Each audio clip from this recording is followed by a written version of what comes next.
The corpse of a dead woman of Chinese descent found near Sriracha has been identified as a Chinese wife of a Taiwanese, and he's been charged with a brutal murder. The 33-year-old was found in a plastic bag bound with duct tape, gagged, her legs cable-tied and arms tied with rope. According to reports, it seems that they had a child after moving to Thailand and had rowed over what nationality the child would be given. Motorists who use the right lane of any 4-lane highway and then poodle along at under 90 km an hour will face fines for driving too slowly after new highway laws go into effect. The major cause of undertaking, as opposed to overtaking, the so-called fast lane hoggers, will be fined at a similar rate to those who exceed the set speed limits. In the same proposals, the speed limits for motorways will be raised at some point to 120 km an hour too. Those lane crawlers are renowned worldwide for causing almost as many accidents as speeders, and undertaking, illegal in many Western countries, is commonplace here in Thailand. Dairy farmers in Saraburi district are reporting a large outbreak of foot and mouth disease and are asking for government assistance.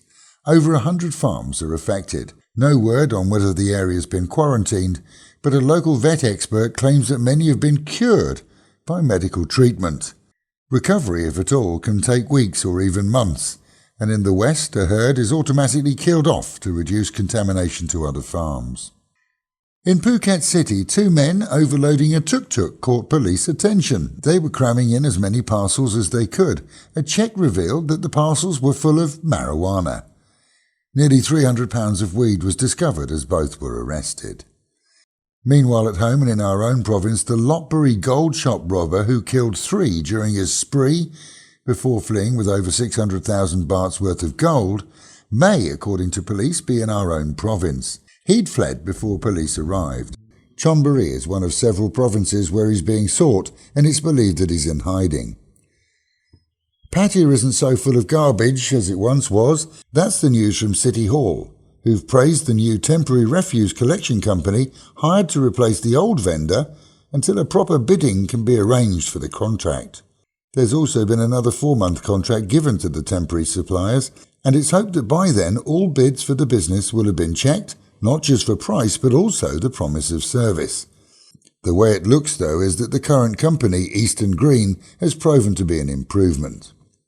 More and more members of the public here are complaining that companies accepting debit cards are charging a whacking 3 to 4% on top of the bill for the privilege of playing with plastic.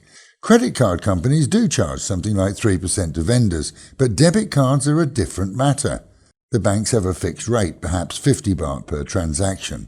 But as more and more people work towards a cashless payment system, someone, we're told, needs to clamp down on the excessive charges for debit card users. And with the Met Office promising highs today of 30 dropping down to 26, an overcast and humid day. That is the local and national news from Fab FM. For videos and of course to keep up with fabulous Pattaya, visit alwayspattaya.com.